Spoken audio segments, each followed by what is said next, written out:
আর কদিন পরেই বর্ণিল হাজারো ফানুসে ভরে উঠবে আকাশ, আনন্দে মুখর হবে পাহাড়ি জনপদ।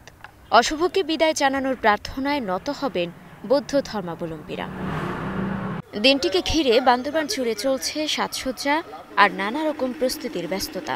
কেউ বানাচ্ছেন রথ, কেউ বা ফানুস, কেউ আবার সাজিয়ে তুলছেন মন্দির ও আশ্রম প্রাঙ্গণ। ফানুস ওড়ানো আর প্রার্থনার মধ্য দিয়ে অশুভের বিনাশ আর নতুন দিনকে স্বাগত জানানোর অপেক্ষায় পাহাড়ের মানুষ। 2 সপ্তাহ ধরে আমরা এই রথটা বানাচ্ছি। আমরা রং তুলে রং কাজ করে আমরা এটা রথটাকে বানাবো। বাঁশ, কাঠ, গোনা ইত্যাদি অনেক কিছু নিয়ে আমরা বানাচ্ছি। 7 তারিখ আমরা এলাকা ঘোরানোর পর সাঙ্গ নদীতে বিসর্জন করব। এবার প্রবারণা উৎসবের অন্যতম আকর্ষণ রাজহংসী রথযাত্রা। এই রথকে ঘিরে চলছে সাজসজ্জা ও নকশার কাজ।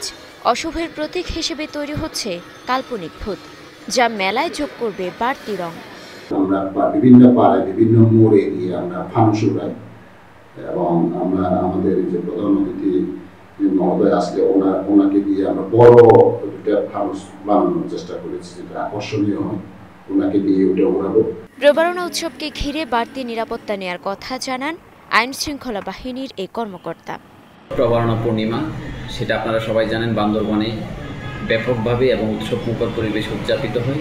আমরা প্রতি বছর যেভাবে করি, আমাদের যে বৌদ্ধ মন্দিরগুলো আছে, উৎসবের কেন্দ্রগুলো, এই সবগুলোকে মাথায় রেখে আমরা আমাদের পরিকল্পনাটা সাজাবো, যাতে মানুষ নির্বিঘ্নে এবং উৎসবমুখরভাবে এই উৎসবটা উদযাপন করতে পারে। আগামী 6 অক্টোবর পালিত হবে বৌদ্ধ ধর্মাবলম্বীদের অন্যতম ধর্মীয় উৎসব প্রবারণা পূর্ণিমা। বৌদ্ধ ধর্মাবলম্বীদের বিশ্বাস, রাজকুমার সিদ্ধার্থ গৌতম বুদ্ধ সন্ন্যাস ব্রত গ্রহণের পর চুল কেটে আকাশে উড়িয়ে দিয়েছিলেন। সেই থেকেই চূড়ামণির উদ্দেশ্যে ফানুস উড়িয়ে প্রবারণা পূর্ণিমা উদযাপন করে আসছেন তারা। আলোকিত ফানুসে তাই জ্বলে ওঠে মুক্তি, প্রার্থনা আর শান্তির বার্তা। Desk report, star news.